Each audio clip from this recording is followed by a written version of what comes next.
I don't remember the last time a contract dispute for a rookie has been this public. What's up, y'all? It's JC. If you're new, welcome to the channel. If you're a subscriber, welcome back.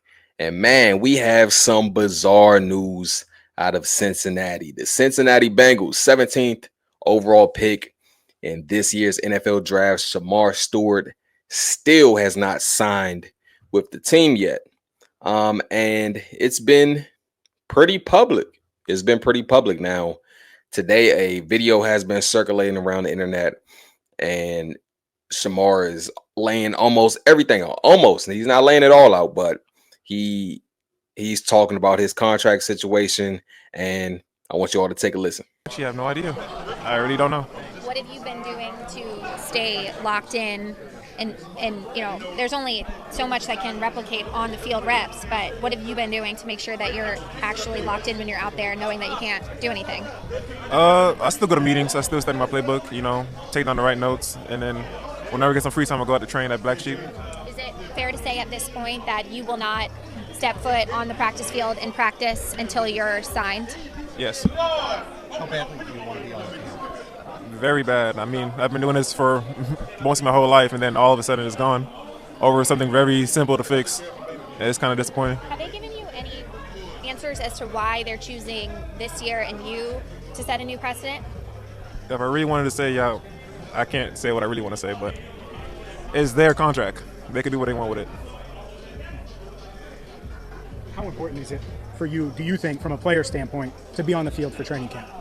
It's very important. I mean, you got to get your body somewhat prepared to play football, especially me coming from college to the NFL is a way physical game, even though I play in SEC, which is very physical, but nothing compares to actually playing in the NFL. So I thought I'd be on the field by now. That's what I thought. What are your representation, family, friends? Obviously, you've got to lean on a lot of people to kind of get through a difficult time like this. What have they been telling you to help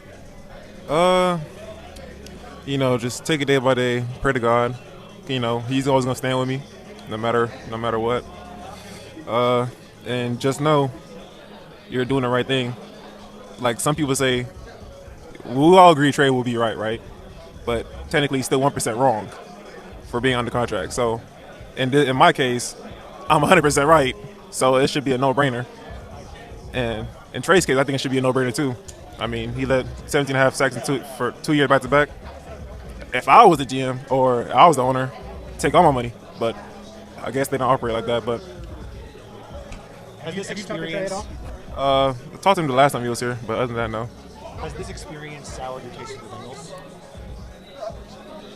I'm not gonna say that. I mean, I'm still new here. We still have a long future ahead of us. What's your communication with Zach Taylor been like through this process? We talk here and there. Do you feel behind? Mentally, no. Physically, kind of, sort of. Not really though. I still work out. I feel like I'm still in good shape. How do you make sure that you're ready to go when that time does come? Oh, I'm always ready to go. I've been staying ready to go. I mean, it's my job now. I got no choice but to be ready to go. Are you optimistic is the wrong word, but is it realistic that you could practice tomorrow if something gets done? I mean, is it that quick? Do you think it's going to be like a light switch? Let's see. We got, 20 hours? Let's see what happens. So there you have it. If you've seen the video, you can look at the frustration in Shemar's face, and you could probably tell just from the audio that he is extremely frustrated of not being able to get a deal done so far and be out on the field with his guys. And the reason why I say this situation is bizarre, not because he's holding out and he's a rookie. There's plenty of guys who, kind of hold out a little longer as rookies and a deal eventually gets done and you don't really, there's not much to it. But I think this situation is bizarre because of, the situation surrounding it. One, I don't remember the last time a contract dispute for a rookie has been this public, like details. And two, you got the whole Trey Hendrickson situation. You have a guy in which did he lead the league in sacks last year, if I'm not mistaken? Led the league in sacks. What is he? What in his 30, 31, 32 now, or turning one of those ages this upcoming season, and he's looking for a new deal. And You go out, you haven't got him a deal yet. You go out and draft a rookie, a edge guy, guy who gets after the quarterback, and you have contract a contract dispute with him as well. So it's like it's a head scratcher. It's a head scratcher. I cannot lie. And I want to read, the reason behind, the holdout that Shemar has. Now, this is a article from NBC Sports. The Bengals are insisting on a contract clause saying that a default by Stewart in any year of the contract would void of all his remaining guarantees. The Bengals have never insisted upon such language before.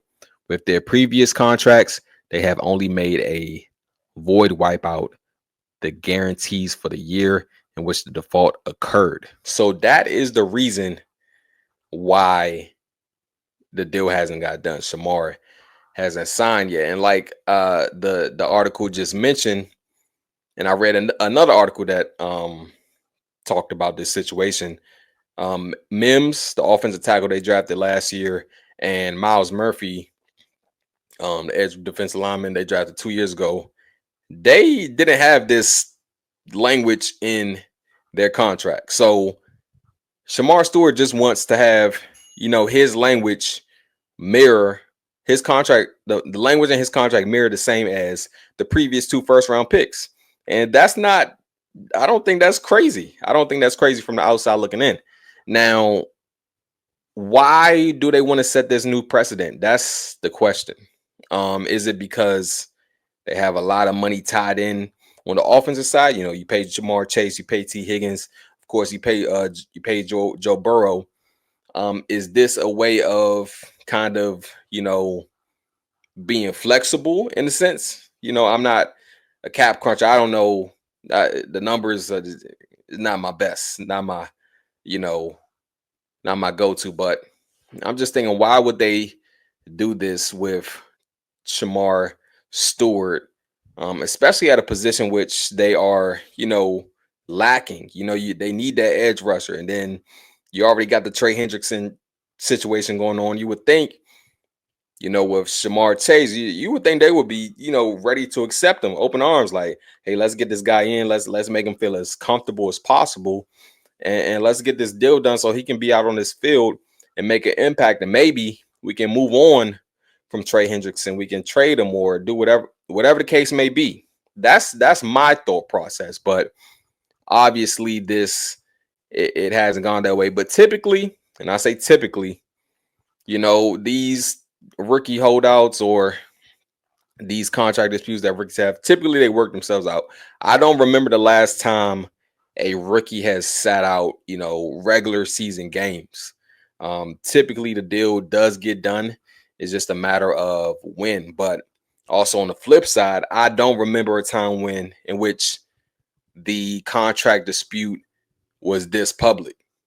So that's something to think about. Do I think a deal gets done eventually? Yes, but not off to the greatest start. Like not,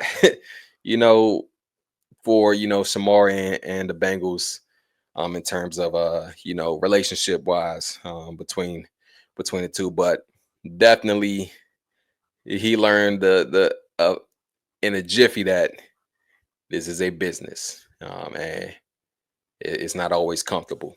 Those are my thoughts in the comments. Let me know yours.